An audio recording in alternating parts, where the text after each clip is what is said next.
It is October 2015 in the coastal city of Savannah, Georgia. It's not too hot as steady breezes sweep through the city, a welcome change over the more scathing summer days. Across the Savannah River is the Savannah International Trade and Convention Center. In it, the Ocean Exchange is taking place, an annual event that spans over several days in which organizations from around the world advance and promote their cutting-edge innovations and solutions with an emphasis on positive impact on the environment, economy, and health. It's a pretty big deal. One of the finalists at this year's event is QCoefficient. Their solution? I harness the drywall and concrete in large commercial buildings as a thermal energy storage medium. We turn the chillers on at night, the air conditioning on at night. We cool all that surface area down by a degree, 2 degrees. You can't tell the difference. And that's an enormous amount of energy in that much surface area. That cold now during the day will bleed out of the walls slowly and take a huge bite out of what would otherwise be the air conditioning load. Basically, turning buildings into batteries. Now, we know it might sound cool, but perhaps it would be best to show you why you would truly need this innovation. Let's set the scene. It's hot. Like, really hot. But turning up the air conditioning during peak hours is kissing your money goodbye. So you're either dealing with an unproductive staff trying to work through an uncomfortable office environment, or you're considering letting some go to cut costs. Like Stanley here. Fortunately for us, and for Stanley, QCoefficient has the solution: turning buildings into batteries. You can cycle the drywall and concrete as often as you want. There's no degradation in performance. Like you'd find in a battery, you can cycle so many times. So a lot of advantages in the existing drywall and concrete. It's free. You hear that? It's free. I'm sure you're already thinking about how you've landed on a gold mine, right? After all, drywalls are virtually everywhere. I like the enthusiasm, but not so fast.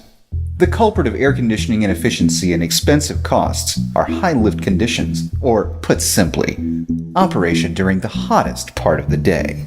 And we're shifting that electric use to 2, 3, 4, 5 in the morning when we have the most efficient and cleanest generating plants generating electricity.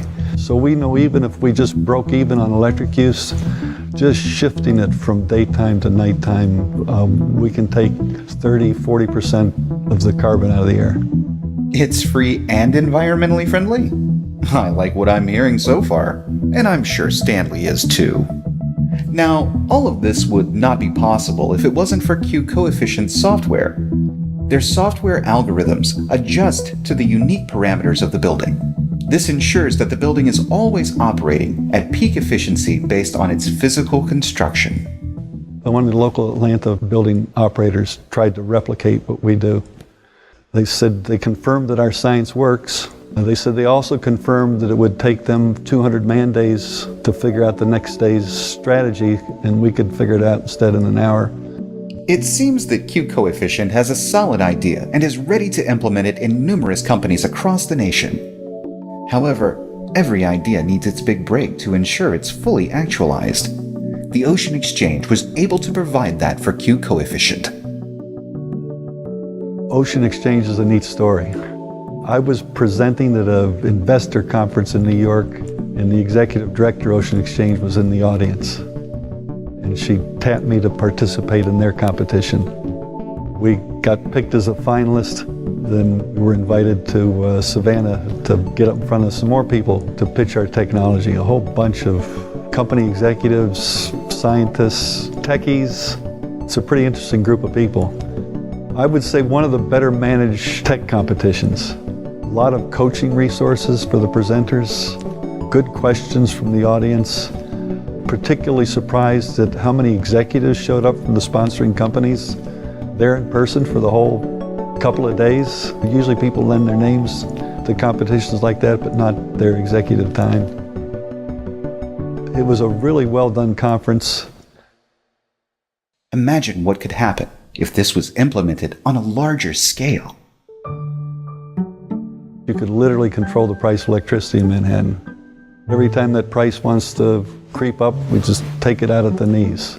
And all it takes is 7 to 10% of the buildings using our software. At that point, saving somebody some money in the electric bill becomes a side issue.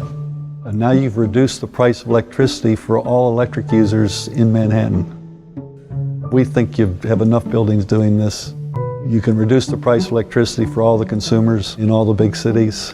And if you allow us to scale up a little bit larger, we can have the same effect on how the electric grid operates, and we can have that same kind of a scale effect on carbon emissions.